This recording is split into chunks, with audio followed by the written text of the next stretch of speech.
days don't last anymore. You know, when you're a kid, days last forever. You know what's funny?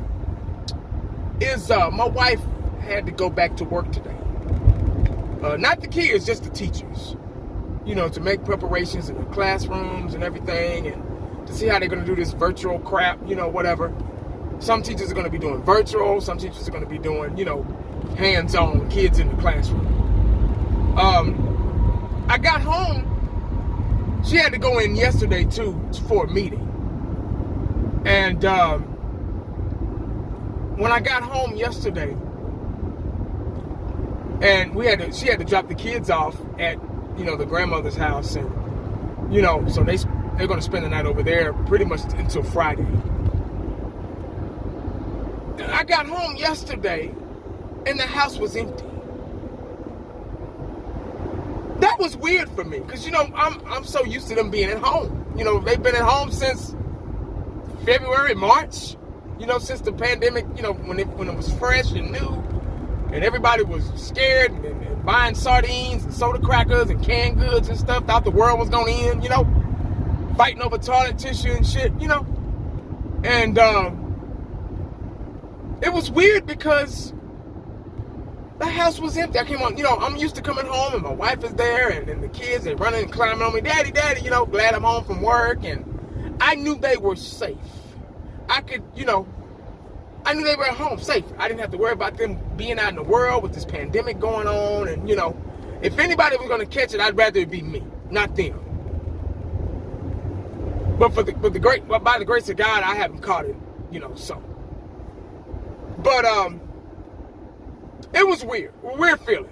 Is that how it's going to be when my kids are grown and it's just my wife and I, and we're working, and, you know, they're going on with their lives, with their families and stuff. And that was just a little sample of that. I hate to think about that, but that was a little sample, you know. But anyway, guys, I got to thinking today, like I always do. And I was thinking a little bit about our defense, not the secondary. No. I was thinking about the linebackers. How do y'all feel about our linebackers? Do I feel safe with our linebackers? Speaking of the word safe, do I feel safe with the linebacking core that we have? Because we got some depth in linebacker. But our starting linebackers is who I'm concerned about. Yeah, that's right, I said concerned. Because there were a lot of missed opportunities last season. A lot of missed tackles. Yeah, y'all see, we get so caught up. Let me preach to y'all for a little bit. We get so caught up in the hype of the season starting again. And we tend to forget. I'm guilty of it too. We tend to forget how these players missed out on a lot of the fundamentals last season. Missed tackles, dropped balls, overthrown passes, underthrown passes, missed blocks, holding. Y'all remember all that last season and the seasons before? Holding. Ezekiel Elliott get a big run and bam, holding. Tyron Smith holding somebody. So we can't forget about those things. But I'm going to talk about that a little bit. I'm going to go, the starting linebackers, we got Jalen Smith in the middle. These are projected guys. This is what they got on the depth chart right now. I didn't make the starting. I'm going by what I just seen, what I've been seeing. Jalen Smith in the middle. Sean Lee at the wheel, weak side. You got Jalen Smith at Mike, Sean Lee at wheel, and Leighton Vander Esch at Sam, strong side. Now let's talk about. Let me get Sean Lee out the way. Let's talk about Sean Lee real quick. Y'all know his resume. Sean Lee could be a general, a leader on the defense when he's healthy. When, that's the most important. That's the most important. When you say Sean Lee, the word "win" is right behind it. Win. It's a word just floating right behind it. Just right there. Win. When you see Sean Lee walking down the street, the word "win" is right behind him. Just like a dog on a leash. It's right there. When he's healthy, Sean Lee is a great linebacker. But the numbers aren't there because he just can't stay healthy. Sean Lee can give you, 7, 8 games a year? Maybe, if that. His hamstrings are shot. He just can't last a full season. With the addition of Leighton Vander Esch, he's been coming off the bench a lot, and, being just a part of the supporting cast. Sean Lee is like Grant Hill. Y'all remember Grant Hill? Grant Hill was supposed to be great. He was a college star, and he was a good NBA player. He was supposed to be the next Michael Jordan. Even Michael Jordan himself in the interview said,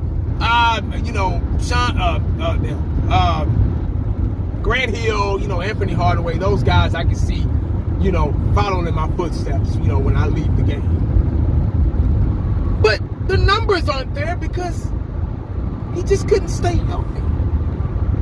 He was a great player. He had the athleticism, but he just couldn't stay healthy. That was his problem. That's his biggest opponent. That's Sean Lee's biggest opponent is his health. So we're going to have to be pretty depth at linebacker this season. So, because we can't promise that Sean Lee will, stay healthy. Jalen Smith. I'm not going to go over stats and tackles, and there's no need. I'm not going to do that. I told you I was going to stop doing it. I think I did it my last video. I'm sorry. I forgot.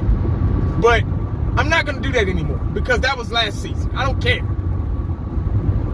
Jalen Smith.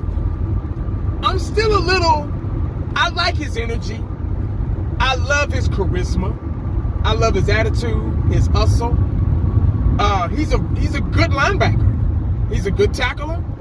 He's starting to be able to read a lot of the offenses, and he's starting to kind of be in the right place at the right time. He still has a problem of shooting the wrong gaps, but he's there.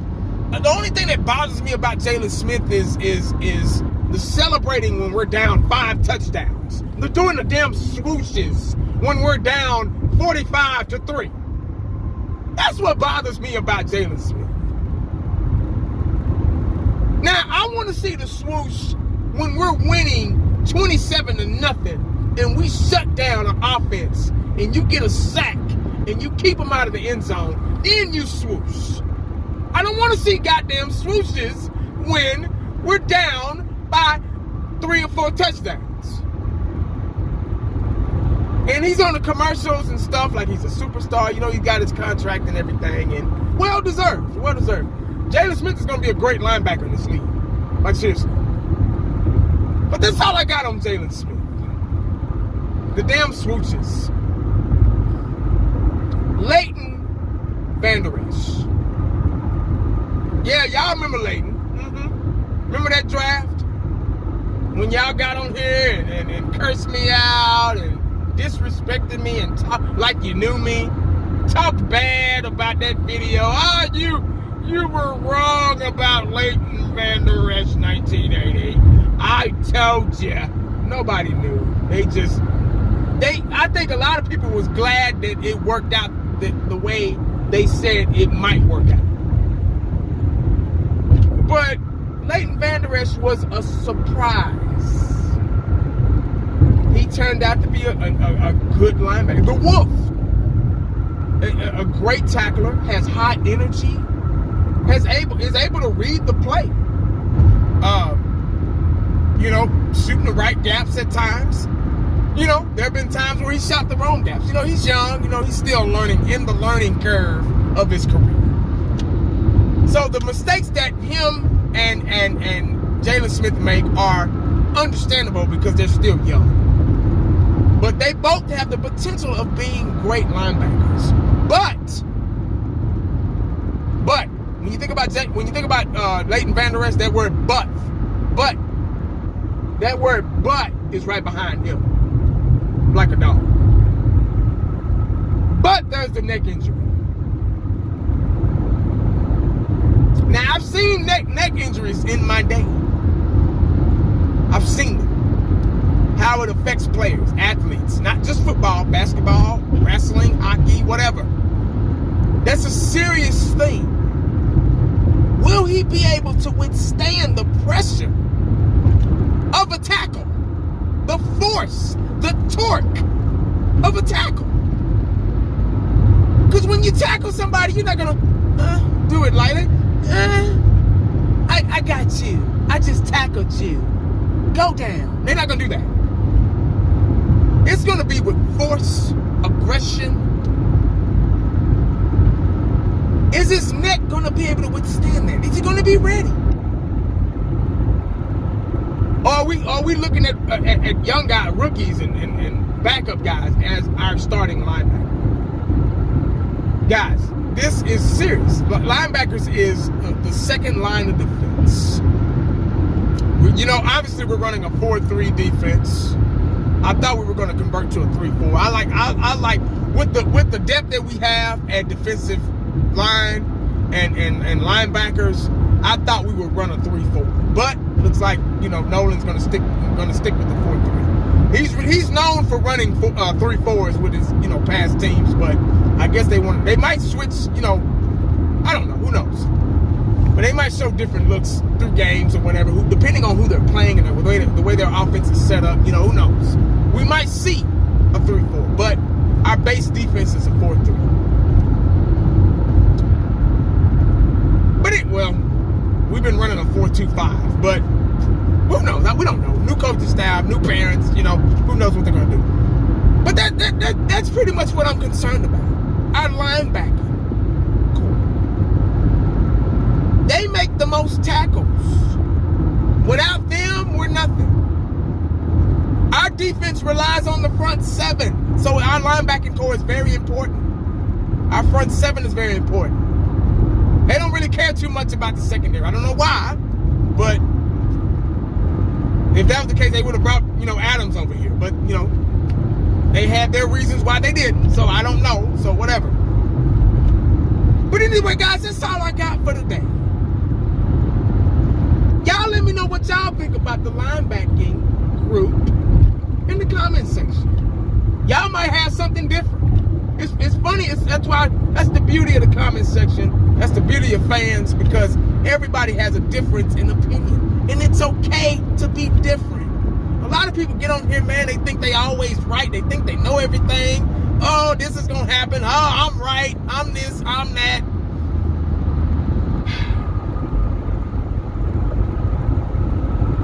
It's okay. Relax. You win some, you lose some, but you live to fight another day. Didn't Pop say that on Friday? Anyway, guys, make sure you stay cowboyed up and prayed up, because you never know what the day is going to bring you. Holla back at your boy. I'm out.